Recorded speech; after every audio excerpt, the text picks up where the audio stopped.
ውድ የኢትዮሜዳ ቤተሰቦች የምርጥ ገጾች ዝግጅት ተጀምሯል። ተስፋዬ ገብረአብ በመጽሐፉ ክንፈ የጸጥታው ሹም በሚል ንዑስ ርዕስ በኢህአዲግ ዘመን የደህንነት ክፍሉ ኃላፊ የነበሩትን ሰው የተመለከተውን ጽሑፍ እናቀርባለን። ክንፈ የጸጥታው ሹም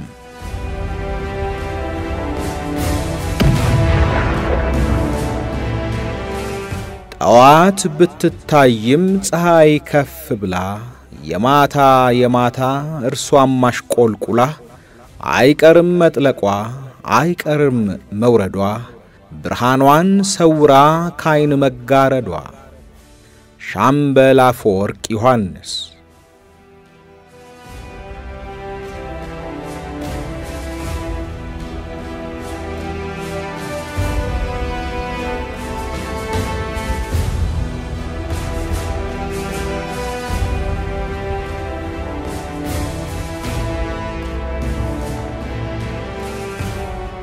አምላክ ነፍሱን ይማረው።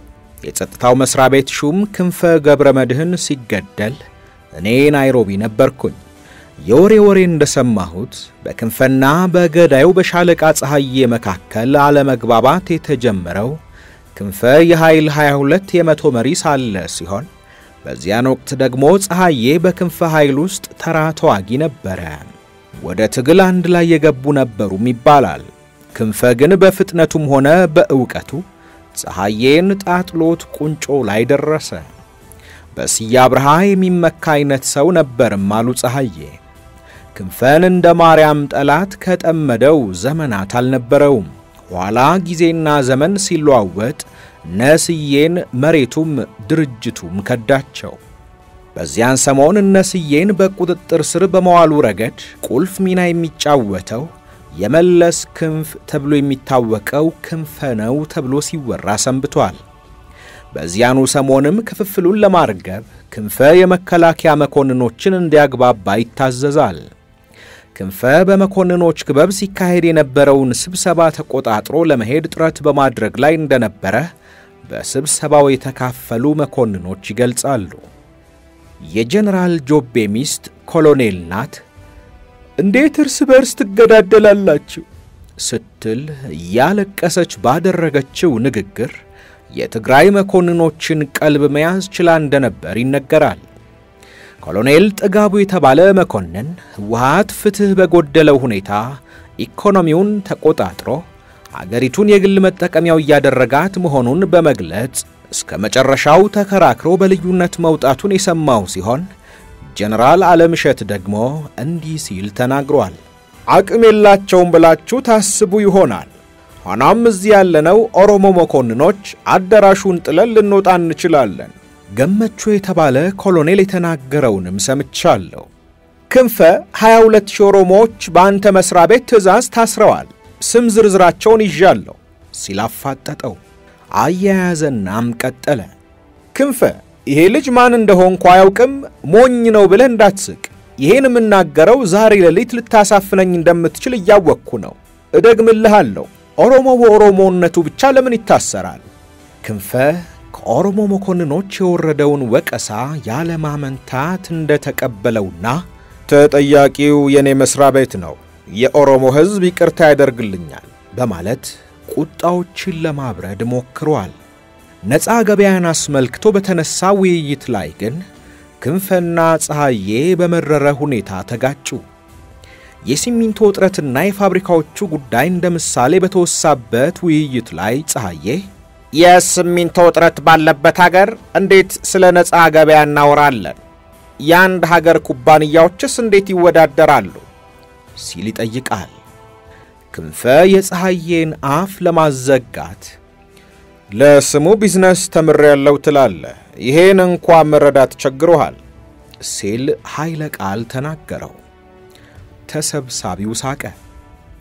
ፀሐዬ ከክንፈ አስጸያፊ ንግግር በኋላ እንደተሸማቀቀና ድምፁን እንዳጠፋ ይነገራል። ይህ ንግግር ብቻ ክንፈን ለሞት አብቅቶታል ለማለት ግን አይቻልም።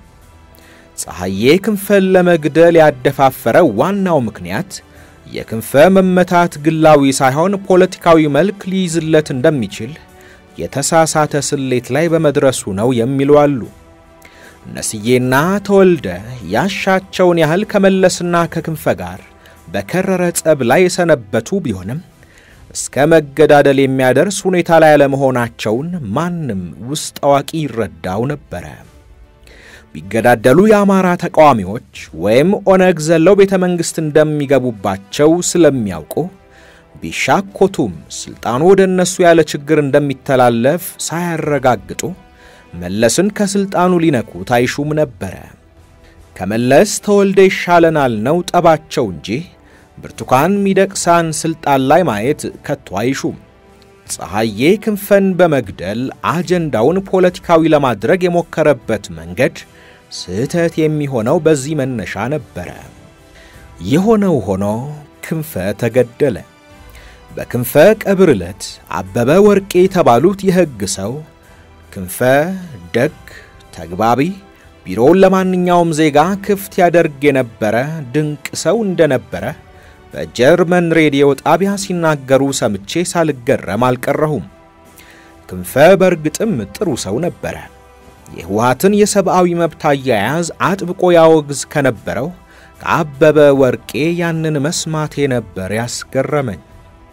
ከክንፈ ጋር ለመጀመሪያ ጊዜ ተዋወቅነው አዴት ከተባለ የትግራይ ገደላማ በረሃ ውስጥ በኦዴድ ምስረታ ላይ ነበር። ጋዜጠኛ መሆኔን በመስማቱ ወዳረፈበት ድንኳን አስጠርቶኝ ጥቂት አወጋን። መጽሐፈ ሲራክን ታውቀዋለህ ሲል ነበር በቅድሚያ የጠየቀኝ። በዚያው የወሬ መነሻ ነበር የተግባባ ነው። ይህ ትረካ የአንድ ጋዜጠኛ ዕለታዊ ማስታወሻ መሆኑን ላስታውስና ትረካዬን ልቀጥል።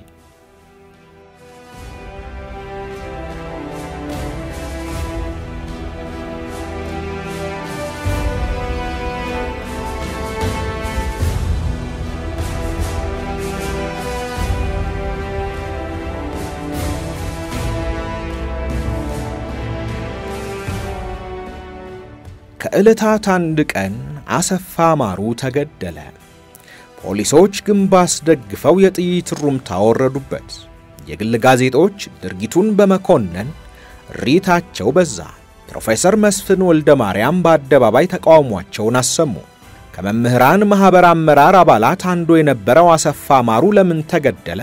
ፖሊስ የገለጸውን እጅህን ስጥ ሲባል አሻፈረኝ በማለቱ ነው አስቂኙን ምክንያት ያመን አልነበረም። አሰፋ ማሩ ሳምሶናይቱን አንጠልጥሎ ከቤቱ ወደ ሥራ በእግሩ ይጓዝ ነበር። መሮጫና መደበቂያ በሌለው ግንብ ጥግ ስር ከአምስት ያላነሱ የታጠቁ ፖሊሶች በአረንጓዴ ፖሊስ ላንድሮቨር መንገድ ዘግተው እጅህን ስጥ አሉት። አሰፋ ማሩ ከቶ በምን ስሌት ነው እጁን ለመስጠት ፈቃደኛ የማይሆነው? ዞረም ቀረ አሰፋ ማሩ ተገደለ። ያን ሰሞን ክንፈን አገኘሁትና መረጃ ጠየቅኩት። ከፖሊስ መግለጫ ጋር ተመሳሳይ የሆነ ታሪክ ደገመልኝ።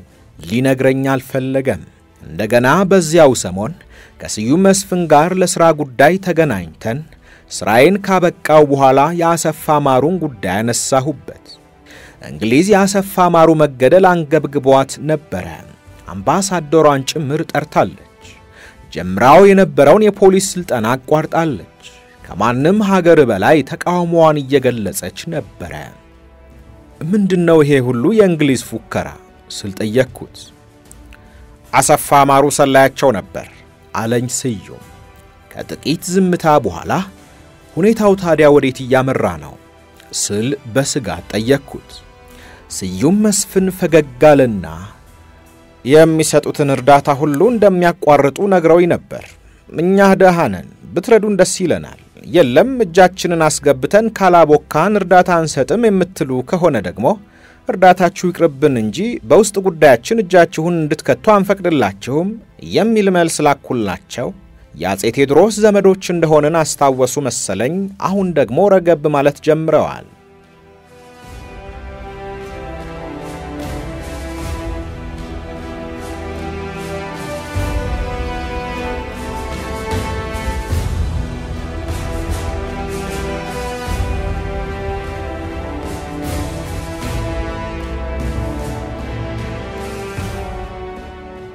ሌላ ቀን ደግሞ ክንፈ በአስቸኳይ ወደ ቢሮ አስጠራኝና በደቂቃዎች ጊዜ ውስጥ ቢሮ ተገኘው። ከመሳቢያው 2 ገጽ ወረቀት አወጣና አንብበው ሲል ሰጠኝ። አነበብኩት። በእጅ የተጻፈ እንደ ቆሎ ልቅም ያለ የቄስ ጽሕፈት ነበረ። ደብዳቤው ከፕሮፌሰር አስራት ወልደየስ ለሐረሪ ክልል የመአህድ ተወካይ የተጻፈ ነበረ። ባጭሩ ይዘቱ እንዲህ ይላል። ሐረሪዎች ከወያኔዎች ጋር አብረው አማራውን የማፈናቀል ሥራ እየሰሩ መሆናቸውን እየሰማን ስለሆነ ስለዚህ ጉዳይ አጣርታችሁ መረጃችሁን ላኩልን። አንብቤ ካበቃው በኋላ ክንፈ በፖስታ ቤት ደረሰን ብለህ መጽሔቱ ላይ አትመው አለኝ። አንተ ግን ከየት አገኘኸው ስል ጠየቅኩት። በዱርዬ ቦርሳቸውን አስቀማናቸውና እዚያ ውስጥ አገኘነው። የደብዳቤው ይፋ መሆን ጥቅምስ ምንድነው? ሐረሪዎች ይህን እንዲያውቁ እንፈልጋለን አለኝ። እያዘንኩኝ የክንፈን ቢሮ ለቅቄ ወጣው። የኒኮሎ ማኪያቬሊን ከፋፍሎ የመግዛት ስልት ይበልጥ ተጠግቼ ያየሁት ያን ቀን ነበረ። ደብዳቤውን መጽሔታችን ላይ አተምነው። የጠየቀንም የከሰሰንም የለም። ሰማይ አይታረስም። ዘግይቼ እንዳረጋገጥኩት አማራዎች ሐረርን ለቀው እንዲሸሹ የተለያዩ ድራማዎች ይሰሩ ነበር። የደህንነቱ መስሪያ ቤት ከሐረሪ ክልል ጋር በመተባበር ከፈጸማቸው አማሮችን የማስበርገግ ወንጀሎች መካከል አቶ ደጀኔ በቀለ በተባሉ የደሴ ሆቴል ባለቤት ላይ የተፈጸመው አሰቃቂ ግፍ ሁነኛ አስረጅ ነበር። ግለሰቡ ያልሞተን ሰው እንደገደሉ ተደርጎ በደረሰባቸው ድብደባ ከነቤተሰባቸው ለአካል ጉዳት የተዳረጉ ሲሆን ከ400,000 ብር በላይ ኪሳራና ቋሚ ንብረታቸውን እንዲያጡ ተደርገዋል። በገንዘብ ተደልሎ ሞተ የተባለው ሰው አለመሞቱ ከተረጋገጠ በኋላ ለማስመሰል እንኳን የእርምት እርምጃ አልተወሰደም።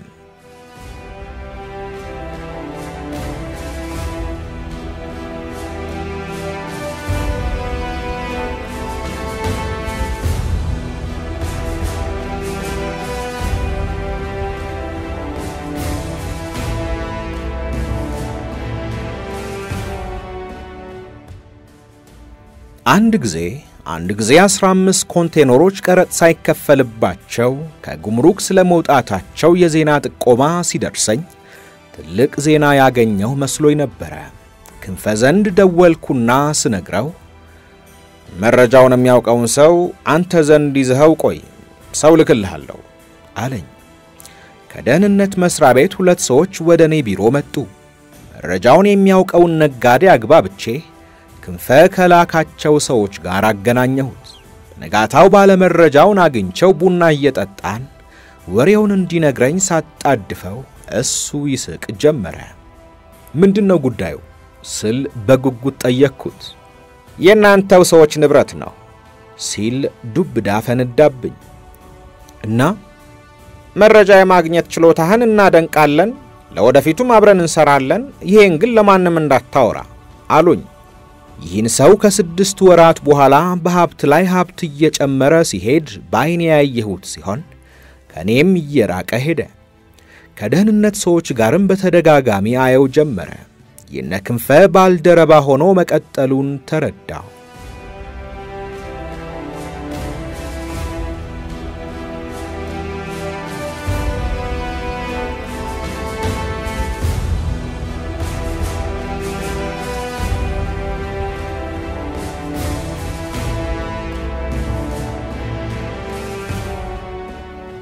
ተራሮችን ያንቀጠቀጠ ትውልድ የሚለውን ተከታታይ ትግል ታሪክ ትረካ ማዘጋጀት ጀመርኩኝ። ይሄን ተከታታይ ማተም በመጀመሬ ተጸጸትኩት 3ኛው ቅጽ እንደታተመ ነበረ። ለምን ቢባል ክንፈና ለምሰገድ የተዛባ ታሪክ እንዳትም ያስገድዱን ጀመረ። በተለይ የሙሴና የስሁል አሟሟት ሚስጥር አወዛጋቢ ሆኖ ነበር። የዶክተር አትክልቲ ማገዳደል እንዲሁ።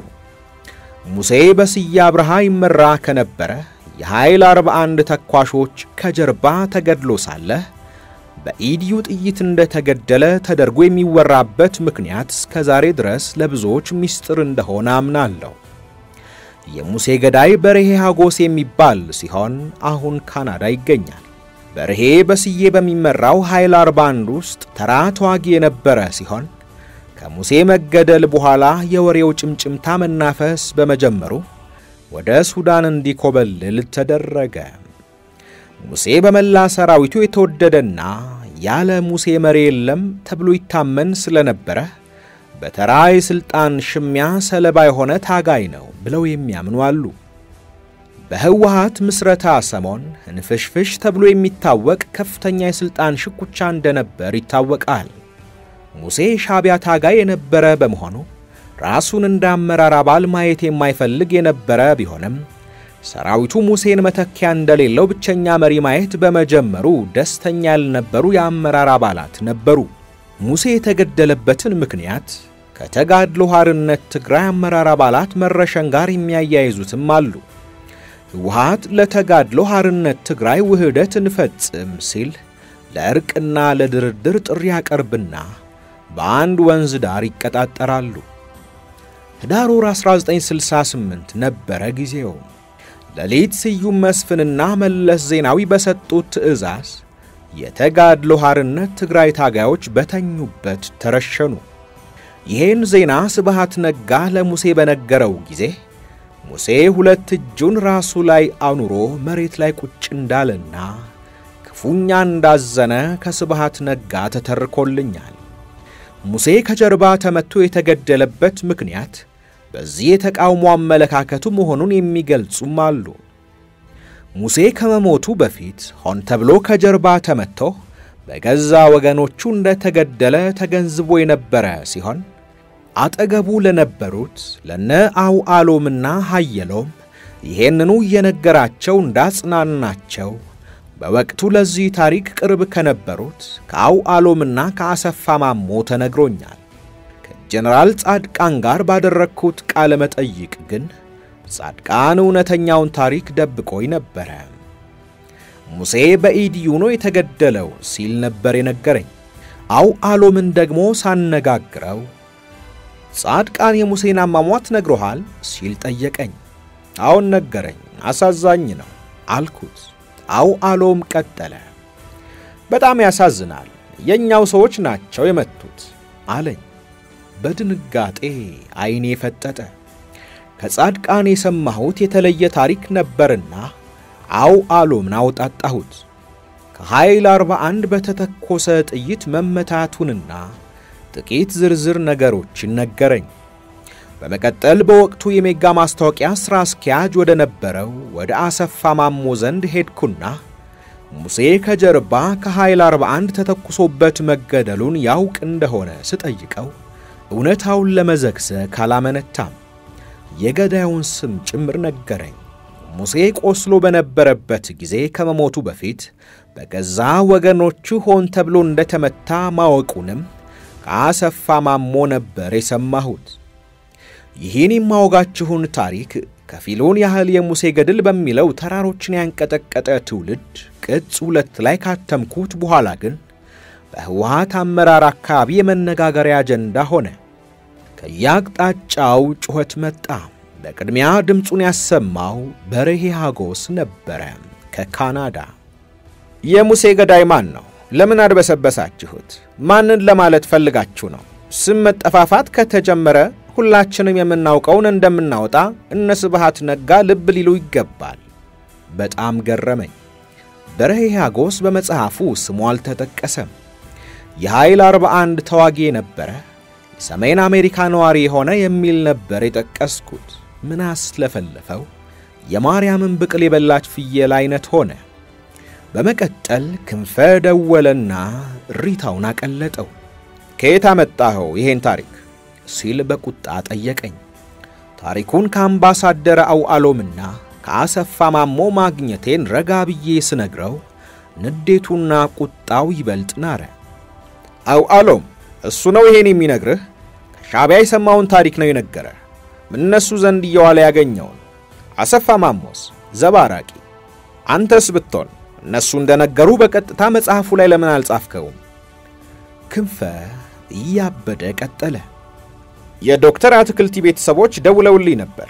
ያትክልት ያሟሟቲን ነገረን እያሉ ነው ምንድነው ምንላቸው ምን እየሰራ እንዳለ ይገባሃል ምን ብለን ነው ለነሱ ምን ነግራቸው በዝምታ አዳመጥኩት ደጋግሞ ሲጮህብኝ ግን ሙሴ ህይወቱ ሲያልፍና ሲመታ አውዓሎምና አሰፋ አብረውት ነበሩ ቢያንስ ከሶስት ሰዎች አመሳክሬ ያረጋገጥኩትን ታሪክ ነው የጻፍኩት አልኩት ሆን ብለህ ነው ሲል ቁጣውን ቀጠለ ለምን ሆን ብዬ ያንን እንዳደረኩኝ ግን አላብራራልኝም እየጮኸ ቀጠለ ሳትውል ሳታድር በመጽሔትና በጋዜጣ ይህ ታሪክ ውሸት መሆኑን አስተባበል ክንፈ ባዘዘኝ መሰረት በመጽሔታችን ላይ እንደ ግለሰቦች ደብዳቤ አድርጌ ማስተባበያውን እንደማይነበብ አድርጌ በደቃቃ ጽሑፍ አተምኩት ሌላ ቀን ደግሞ የማነ ኪዳነ ጀማይካ በቼጉቬራ ላይ የተጻፈ አዲስ መጽሐፍ አግኝቶ ሊያውሰኝ ቃል ገብቶ ነበርና መጽሐፉን ልቀበል በሄድኩ ጊዜ በሙሴ አሟሟት ጉዳይ ላይ ስንነጋገር እንባ ቀደመውና ፊቱ ሁሉ ታጠበ እንባውን ያባበሰ የተጻፈውን ታሪክ ፈጽሞ አላውቅም እውነት ነው ብዬ ለማመን እቸገራለሁ አለኝ አውዓሎም ወልዱ ጻድቃን ገብረትንሳኤና አሰፋ ማሞ ግን ያውቃሉ አልኩት እንዴት ነው ያላውቅም አለ ፊቱ አሁንም እየተለዋወጠ ለጀማይካ ስሜታዊ ጥያቄዎች ግን እኔ ምላሽ መስጠት አልቻልኩም ጻድቃንና ጀማይካ በጣም ይቀራረቡ ነበር እንዴት ሳይነግረው ቀረ ጀማይካና ሙሴ ሁለቱም የሻዕቢያ ታጋዮች የነበሩ ሲሆን ጓደኝነታቸው ጥብቅ ከመሆኑ የተነሳ ጀማይካ ወንድ ልጁን ሙሴ ሲል ጠርቶታል ገብረ መስቀል የተባለውን የህወሓት አመራር አባል ኢህአዲግ ጽሕፈት ቤት ቁጭ ብሎ አገኘሁትና ከሰላምታ በፊት ይሄንን ዋነሳለኝ ስለ ሙሴ ጻፍከው ምንድነው አንተ ማታውቅም ይሄን ታሪክ ኢዲዩ እንደገደለችው ነው የማውቀው እኔ ያገኘሁትን ታሪክ ጽፌያለሁ ገብረ መስቀል ይሄ ታሪክ እውነት ከሆነ እስከ ዛሬ ለምን ተደበቀ ዛሬስ በምን ምክንያት ነው ሊነገረን የተፈለገው ይሄን ታሪክ ይፋ እንዳደርግ ያዘዘኝ የለም ገብረ መስቀል ታሪኩን ካገኘው በኋላ አመሳክሬና እውነተኛ መሆኑን አረጋግጬ በራሴው ስልጣን ነው ያተምኩት ማንንም ሳያነበው ራስ አተምከው በትክክል ምንም አልተናገረም ሲጋራ አውጥቶ ማጨስ ጀመረ በዚያው ተለያየ የሙሴ ታናሽ እህት ገነት ተክሌ ደወለችልኝና ጊዮን ሆቴል ቀጠረችኝ ምሽት ነበረ ጊዮን ሆቴል ቁጭ ብለን ስናወራ ቆየንና የተንሰቀሰቀች ማልቀስ ጀመረች ታውቂ ነበር ታሪኩን ስል ጠየቅኳት በመጽሐፍ ሲታተም ሆድ ብሶኛ ለቀስኩኝ እንጂ ራሳቸው እንደገደሉትማ አውቅ ነበር እናቴም ታውቃለች ለረጅም ሰዓት እሷ ስታለቅስ ያባበልኳት ቆየው ዓለም ሰገድ ገብረ አምላክን ያገኘሁት ከዚህ ሁሉ በኋላ ዘግይቼ ነበር ዓለም ሰገድ ቀጥተኛ አለቃዬ ነበር የሙሴን ገድል እንዳነበበው ሰምቼ ነበር እንዴት አየኸው ስል ጠየቅኩት ምኑን የሙሴን አሟሟት ታሪክ ከዓለም ሰገድ ገጽታ ላይ ስሜቱን ማንበብ ከቶ አይቻልም እንደ አለት ጸጥ ያለ ፊት ያለው ሰው ነው የሙሴ አሟሟት አለ ሲጋራውን የማገ አከራካሪ ነው በኢዲዩ ተገደለ የሚሉ አሉ የለም በእኛ ወገን ነው የተመታው የሚሉም እንደነበሩ አውቃለሁ ዘግየታለና አከለበት እንዲህ ያሉ አከራካሪ ታሪኮች ታትመው ባይወጡ ይሻላል ዘግየታለና ጨመረበት በቀጣይ የምትጽፋቸውን ታሪኮች ከማተም በፊት ለኔና ለክንፋ አንዳንድ ኮፒ ላክልን የስሁል ወይም የገሰሳ አየለ ታሪክ ግማሽ እውነትና የተዛባ ትረካ ሊታተም የበቃውም በዚህ ምክንያት ነበር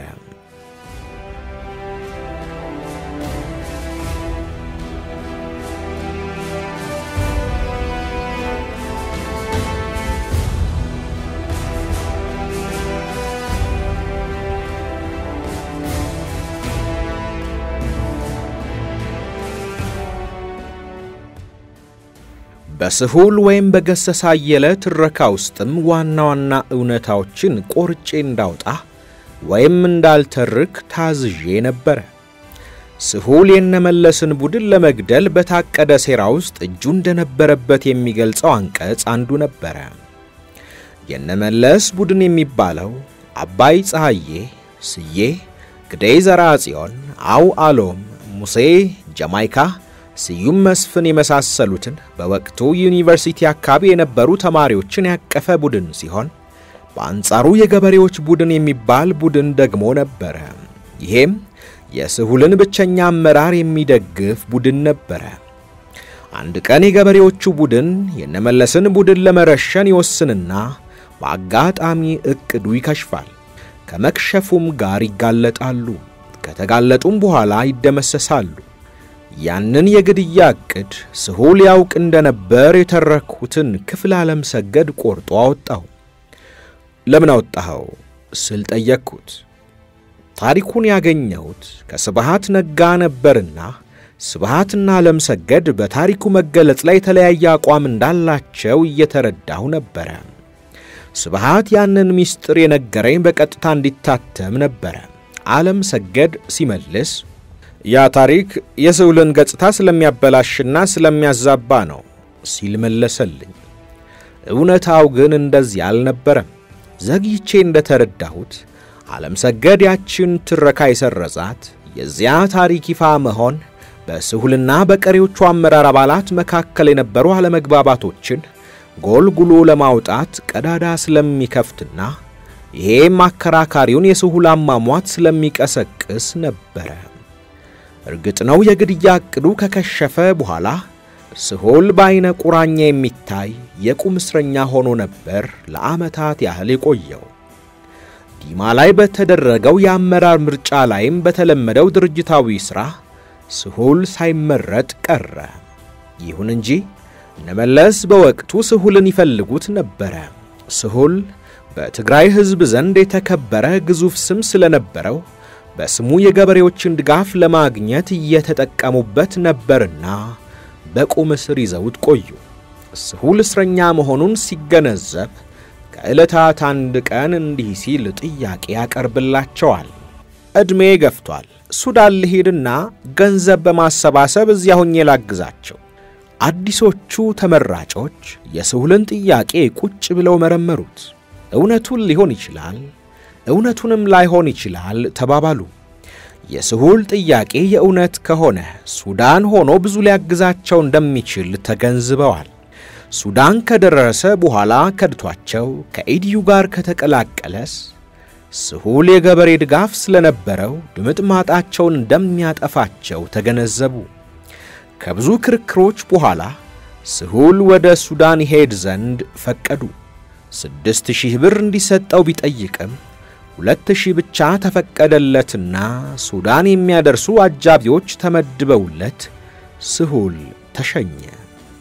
በወቅቱ ስሁል ወደ ሱዳን እንደሚጓዝ የሚያውቅ አልነበረም። አለባበሱም እንደተራ ገበሬ ነበር። ከቀናት በኋላ የኢዲዩ ሰዎች አውቶቡስ አስቁመው ሕዝቡን ሲያጎሳቁሉ ስሁል ተመልክቶ ያንን በመቃወሙ በኢዲዩ ታጣቂዎች እንደተገደለ ተወራ። በርግጥ ኢዲዩ በወቅቱ ስሁልን አለመግደሉን አስተባብሎ ነበር። ታሪክ ጸሐፊዎች ይመራመሩበት ዘንድ የሚተው ሌላ አከራካሪ መረጃም አለ። ይሄም ስሁል እንደ ማርሻል ሮሜል ከተገደለ በኋላ ከፍተኛ ሽልማት የተሸለመ ሰማዕት ነው የሚሉ ወገኖች አሉ። ሂትለር ግን ሮሜልን በግልጽ ነበር የነገረው። ከምንገድልህ ይህችን መርዝ ዋጣትና ሙት፣ በመኪና አደጋ ሞተ ብለን የጀግና ቀብር እናደርግልሃለን ነበር ያለው። ሮሜል የታዘዘውን ፈጸመ። የሮሜል ጥፋት ስሙ ከሂትለር በላይ የገነነ በመሄዱ እንጂ ክህደት አልነበረም። ከሮሜል ጋር ሲነጻጸር ስሁል ታጋይ ተማሪዎቹ ላይ ክህደት ፈጽሞ ነበር። የዚያን ጊዜው የስሁል ዕቅድ የተሳካ ቢሆን ኖሮ ዛሬ የኢትዮጵያ ሁኔታ የተለየ በሆነ ነበር። ምን በሆነ ነበር? እንደ አንባቢ አመለካከት ይለያያል። ግራም ነፈሰ ቀኝ ዓለም ሰገድና ክንፈ የቻሉትን ያክል ከጎማመዱለት በኋላ የስሁል ታሪክ በተዛባ ሁኔታ ታተመ።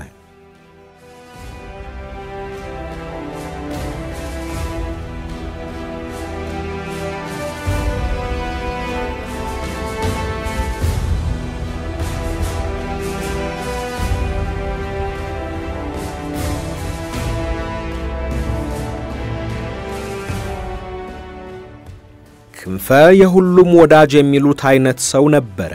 ፕሮፌሰር አስራትን ወደ ከርቸሌ ከላከ በኋላ ከተቀዳሚ ምክትል ፕሬዝዳንት ከቀኛዝማች ነቃ ጥበብ በቀለ ጋር ወዳጆች ሆነው ነበረ።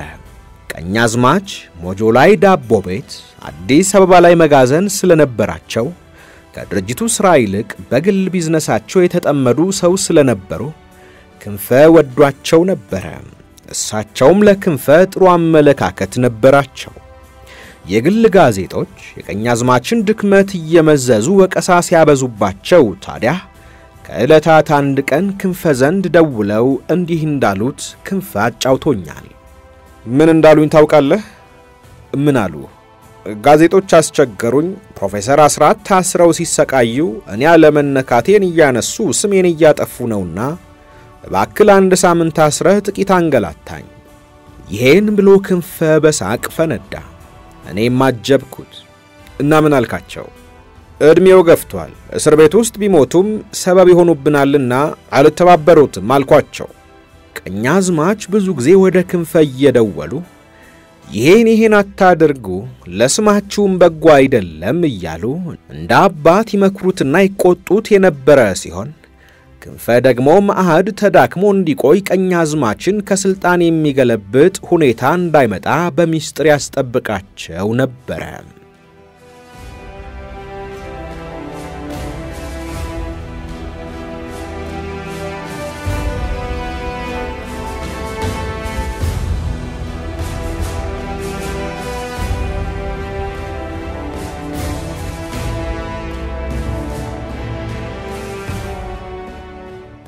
የቡርቃ ዝምታ ከታተመ በኋላ አስተያየቱን እንዲሰጠኝ ከሚገልጽ ማስታወሻ ጋር ለክንፈ ላኩለት። በ3 ቀን ውስጥ አንብቦ ከጨረሰው በኋላ ጠርቶ እንዲህ አለኝ። አስተያየት ልሰጥ ፈቃደኛ አይደለሁም። ለምን ክንፈ? ስሜ መጽሐፍ ውስጥ ስላለ በዚህ መጽሐፍ ጉዳይ አልገባበትም። የፕሮፓጋንዳውና የኦህዴድ መሪዎች ነኩማና አባዱላ እኔ ላይ ጀምረውት የነበረው የጥቃት ዘመቻ ሳይሳካ ይዘገየው ክንፈ በጉዳዩ ላይ ለመነጋገር ፈቃደኛ ባለመሆኑ ነበረ። ያነጋገሩት አንዳች ማስተያየት ከመስጠት ይቆጠብ እንደነበረ የወሬ እየሰማው ይገርመኝ ነበረ። ክንፈ ሚዲያዎችን በቁጥጥር ስር ያዋለ ሰውም ነበረ። ከግል ጋዜጦች አንድ ለጥቅም ያደሩ ትናንሽ ጋዜጦች ለአንድ ጽሑፍ 150 ብር እየተከፈላቸው የደህንነቱ መስሪያ ቤት የሚያዘጋጀውን ጽሑፎች ያትሙ ነበረ። የግል ጋዜጣ ዋና አዘጋጆችን ለዚህ አይነት ሥራ እንዳግባባ 2 ጊዜ ያህል ታዝዣለሁ። ክንፈ እንዳጫወተኝ ጋዜጠኞቹ መርፌ የምታክል የድምፅ መቅጃና ማስተላለፊያ መሳሪያ ይዘው ወደ ተቃዋሚዎች ስብሰባዎች ለመግባት 1500 ብር ብቻ ይከፈላቸው ነበር። አበራ የማን አብ የታሰረበትን የጊዮን ሆቴል ስብሰባ ክንፈና መለስ ቢሮአቸው ቁጭ ብለው ይከታተሉት ነበር። ክፍሌ ሙላትና በፈቃዱ ሞረዳ የተባሉትን ጋዜጠኞች ግን ክንፈ አጥብቆ ይጠላቸው የነበረ ሲሆን አክራሪዎች ይላቸው ነበር።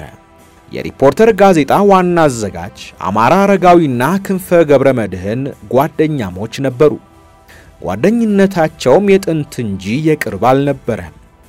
አማራ አረጋዊ በትግሉ ዘመን በረሃ ውስጥ 3 ዓመታት በታሰረበት ወቅት እንኳን ከክንፈ ጋር ጓደኝነታቸው የተቋረጠ አልነበረም። ለሪፖርተር ጋዜጣ ኢንፎርሜሽን ማግኘት ዋና ምንጭም ክንፈ የነበረ ሲሆን እኛ በድርጅት ስር ታቅፈን እንኳን እየለመንን የማናገኘውን መረጃ አማረ በተኛበት እንደዋዛ ያገኝ ነበር። ለሪፖርተር ጋዜጣ መረጃ ማግኘት ክንፈ አብይ ሚና ነበረው።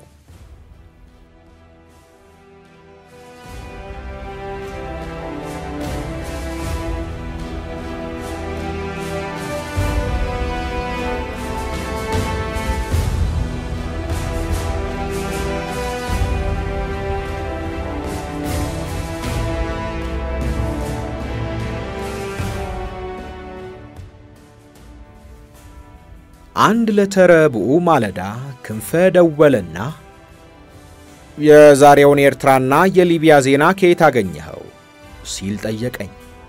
በኤርትራና በሊቢያ መካከል አንዳንድ አለመግባባቶች መፈጠራቸውን የሚገልጽ ዜና በሁለተኛው ገጽ ላይ አትመን ነበር።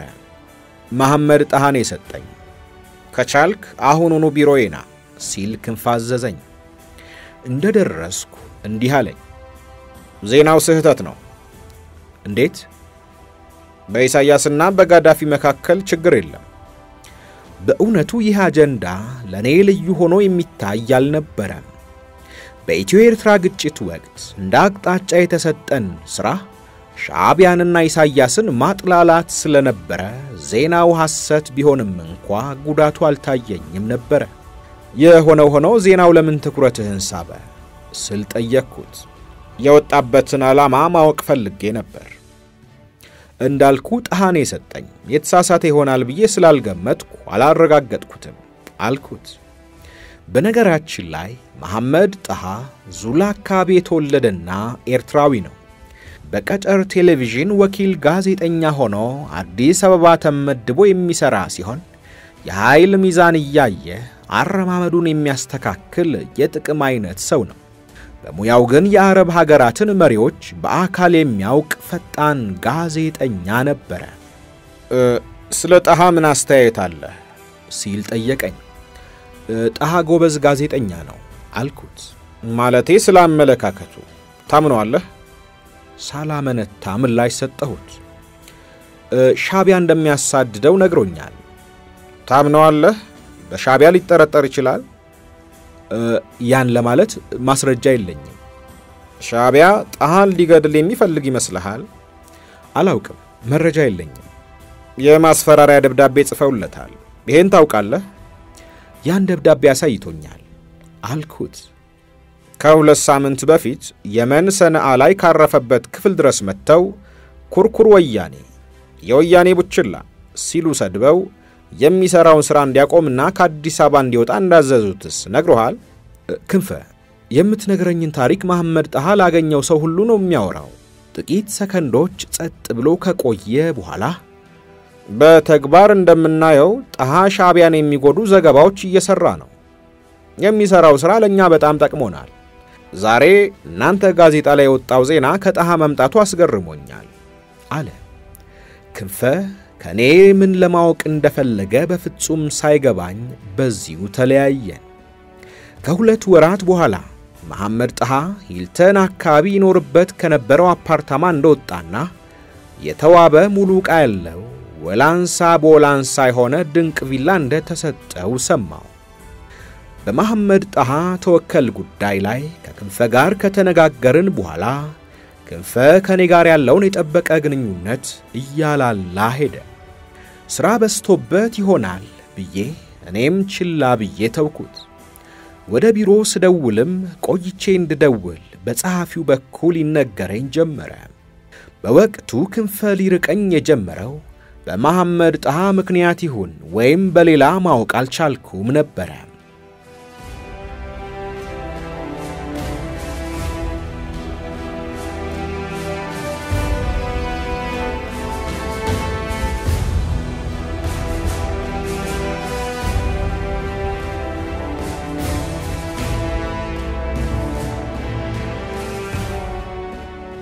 ከዚያ በኋላ ክንፈን ያገኘሁት አንድ ጊዜ ሲሆን ይህም ከመኮብለሌ 2 ሳምንታት በፊት ቢሮ አስጠርቶኝ ነበር። በዚያን ዕለት የተነጋገርነውን በመጨረሻዎቹ ምዕራፍ ላይ አወጋችኋለሁ።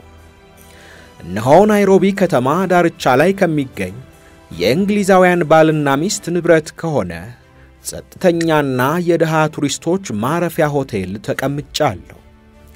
ከ5 ደቂቃ በፊት ቢቢሲ ከተባለ ሬዲዮ ጣቢያ የክንፈን የመገደል ወሬ በመስማቴ በተቀመጥኩበት ደንዝዣለሁ።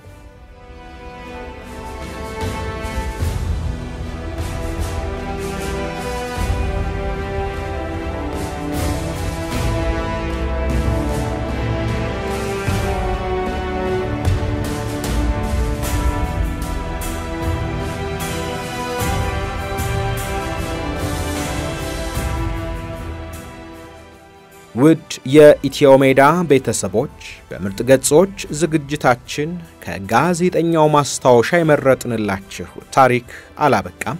በቀጣይ በሌላ ታሪክ እንመለሳለን። ውድ ቤተሰቦቻችን ቻናላችንን ሰብስክራይብ፣ ላይክ፣ ሼር እንድታደርጉ ሐሳብና አስተያየቶቻችሁን እንድታጋሩን በአክብሮት እንጠይቃለን።